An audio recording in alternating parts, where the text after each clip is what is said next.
لتركيا جي مجارا كوچبرين سوريا هر بردوام در روجاوه دایا و هر کد چه زخت زور لسر پنابرین کلوه داره دمینن زیده دبه به طیبتی جی لسر چالاکوان مافین مروفان و که نمونه چالاکوان مافین مروفان سوریه ناسکری احمد قطیع جروجا 27 ماه 11 ماه در باسبوی و پشتی کش کارگاه خواه جه خواه کار جی استانبول درد کوج و دمه و وانده دبه احمد قطیع بریکو وانده ببه جه خزمکی خواه دبیجه که استخبارات ترکی یعنی میته تلفوني ويكريا وبانجي ويكريا هفجينا احمد جي جرودا ورا اخفي وقوت قطيع جبر خباطين خويا ين كو قربون جبو باراستنا ما فين مروفان چند جاران هاتبو تهديد كرن ريفابريا امنيات جي دبيجا احمد ند دستي بيدايا چالاکوان مافین مروان سوریه احمد قطیع جروجا 27 مجدار و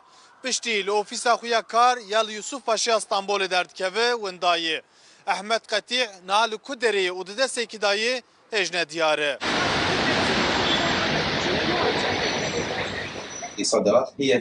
احمد قطیع ایوارا 27 مجدار بریک وندا ببه جخزمکی خورا گوتیه جی استخبارات تلفون من کرنو بانگی من کرن لی نگوتیه کاوی بچه کدره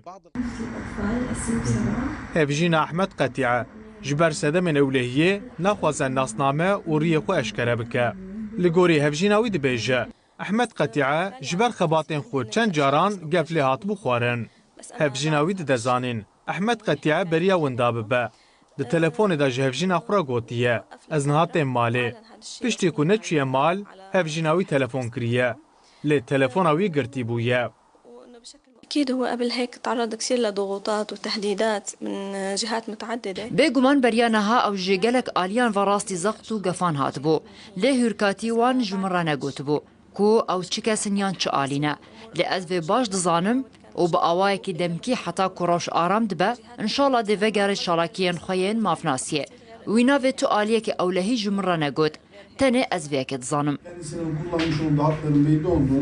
پلاتفورم مافین پنابران جبو دیتنا احمد قطیعه لسر هف داخویانی ددنو هف دیتنان پکتینن لور احمد قطیعه یک جه اندام اکتیف این پلاتفورمی بو ریوبری اولکاری بشا تکوشینا به تروره ارگانیزه و آسایش دانازانین که دست وانده قیدین هاتنو در کتن احمد قطیعه دانینه او ده بیجن دربار قطیعه ده تو کاروباره که فرمی چه نبویه و های وان جنینه هر و هر ریوبری کوچبران جی ده بیجه قطیعه دست وان دانینه پلاتفورم دزانین لسر سرلیدان وان امنیت استانبول و مدیریت کوچبران جوان را گوتی احمد قطیعه دست وان دانینه مالبات و پارێزەری قطیعه جبو دیتنا وی لسر دوزگری کوماری گلی تومار کرنه tehdit, hakaret, sövme, aynı zamanda da işte diyelim ki saldırı sözlü olsun ya da diyelim ki işte... Rojana li ser medya civakî gef, sifkatî, siqêf, êrişên devkî û fizîkî li me tên kirin.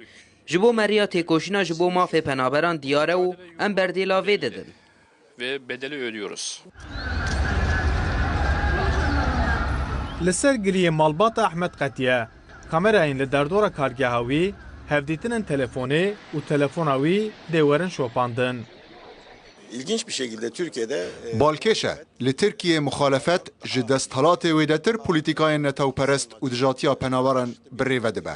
حکومت جی دبینه که خلق دهل بجارتن انگشتی و هریمی ده دکوه بین باندورا وان پولیتیکایان. جلوما جی حکومت وان پولیتیکایان به پیش دخه و پولیتیکایا خلاصبونا جپنابران جیب جیدکه. الحقيقة موضوع هام جدا. چالاکوان مافی مروان احمد قطیعه خودی 3 زاروکانه و ev 9 salın İstanbul'e dijî. Qetiye ji ber zextên didemên dawî da. Meha cotmeyê çalakiyên xwe yên li ser mafên mirovan rawestandibû. Li gorî platforma mafên penaberan yan bi ihtimaleke mezin Ahmed Qetiye di destê istihbarata Tirkiye da ye. Yan jî ew ji bo Bakurê Sûriyê hatiye vegerandin. Ömer Sönmez, Rudaw, İstanbul.